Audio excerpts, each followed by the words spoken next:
L'un de mes clients, je suis coach, était en relation avec une femme qui, lasse d'expliquer, a rompu.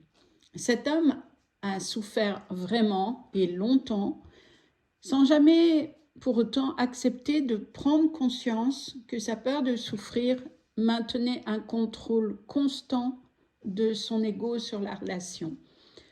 Il voulait le lien, il voulait cette femme dans sa vie, mais sans risque pour lui, sans s'exposer à ses conditions. C'est-à-dire comme lui le décidait pour se sentir en sécurité.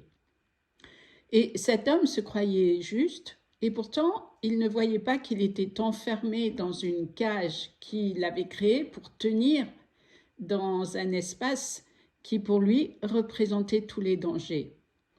Il devait donc contrôler pour éviter toute insécurité émotionnelle qui l'amènerait à se sentir submergé par ses émotions, donc sans défense. Une femme intuitive se serait rendue compte bien sûr de cette construction, mais cette femme-là ne voyait pas derrière les apparences.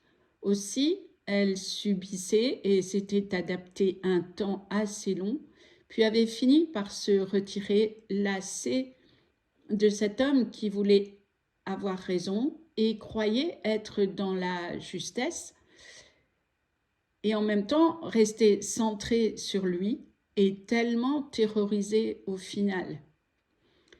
Il refusait de voir la construction qu'il avait mise en place et qui était devenue lui de fait, le privant de toute liberté dans une relation affective et de bonheur, bien sûr. De toute façon, le bonheur pour lui était une situation menaçante. Dans cette histoire, le cadre qu'il avait défini ne valait que pour lui, bien sûr. Pourquoi cette femme pourquoi aurait-elle dû consentir et se soumettre à sa peur? C'était sa responsabilité d'homme de s'en occuper, mais sûrement pas d'imposer ses conditions parce qu'il avait décidé que c'était ça qui était juste dans sa façon d'être et de faire. Mais tout ça ne l'était que pour lui, ça ne valait que pour lui. Pourquoi cet homme dans la cinquantaine avait aussi peur de souffrir et persuadé de ne pas pouvoir faire face à ses émotions? À cause bien sûr de la mémoire qu'il portait en lui. En général, les femmes tombent et se relèvent, souvent, la plupart du temps, dans une relation affective, même si ça peut prendre beaucoup de temps. En revanche, souvent, l'homme a déjà peur avant d'avoir mal, avant de commencer, et il avance avec un cœur menotté par sa propre déroute face aux émotions susceptibles parfois d'être vécues comme une possible déflagration intérieure pour les plus sensibles. Tout ça n'est pas inéluctable et peut-être il est temps d'avancer en enlevant le pied de la pédale de frein. Dans cet accompagnement avec moi, cet homme a fini par voir qu'il serait prêt à être vrai s'il acceptait de reconstruire l'image qu'il avait de lui, conséquence d'une enfance en souffrance. Et il se rendait compte qu'il avait toujours avancé dans sa vie d'adulte à couvert. Et c'est vrai que l'homme dans sa peur, c'est celui qui fonctionne, mais qui ne vit pas. Pourquoi? Parce qu'il n'est pas entier. Il travaille, il gère, il protège, il contrôle, il performe. Il peut même être très doué dans son travail.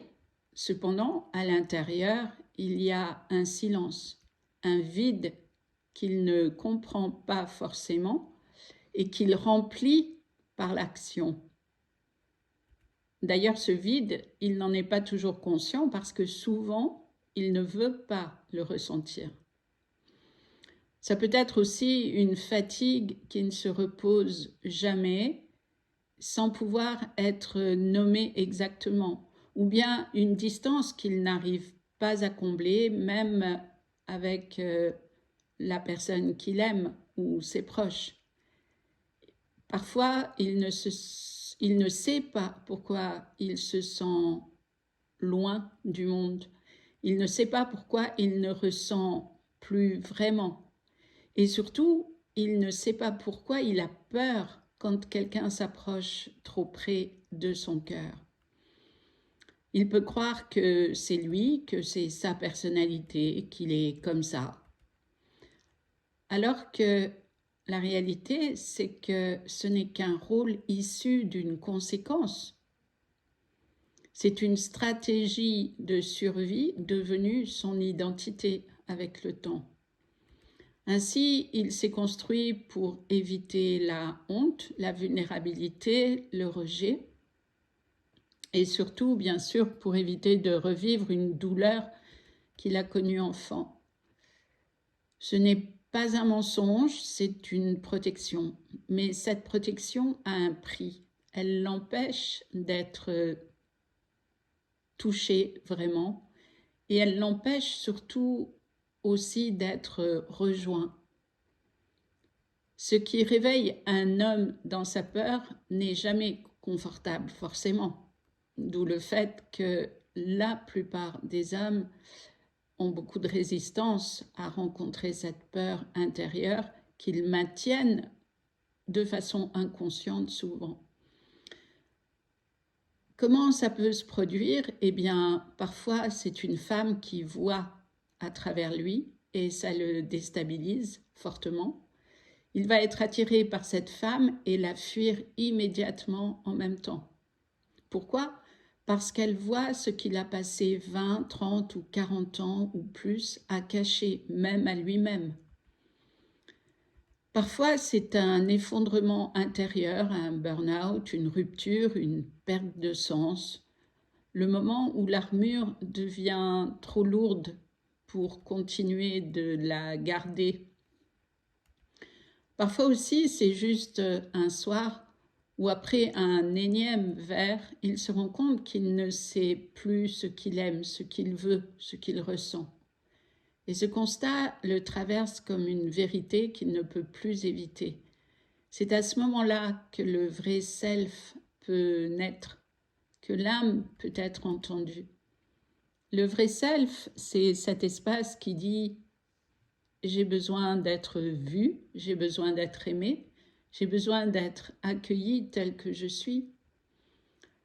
On est d'accord que tel que je suis ne veut pas dire « c'est normal pour moi de recevoir même si je ne donne rien ou si peu parce que je me protège ».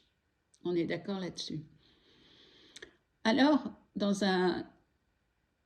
cet espace de rencontre intérieure, il peut arrêter de jouer le rôle du guerrier à l'armure rouillée par trop de combats sans issue qui ont été menés.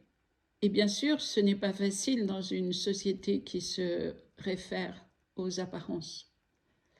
À ce moment-là, le petit garçon est devenu un homme, pas parfait, la perfection n'est pas une option sur Terre, mais juste un homme vrai, qui mérite tous les honneurs pour avoir osé regarder honnêtement, sincèrement son monde intérieur.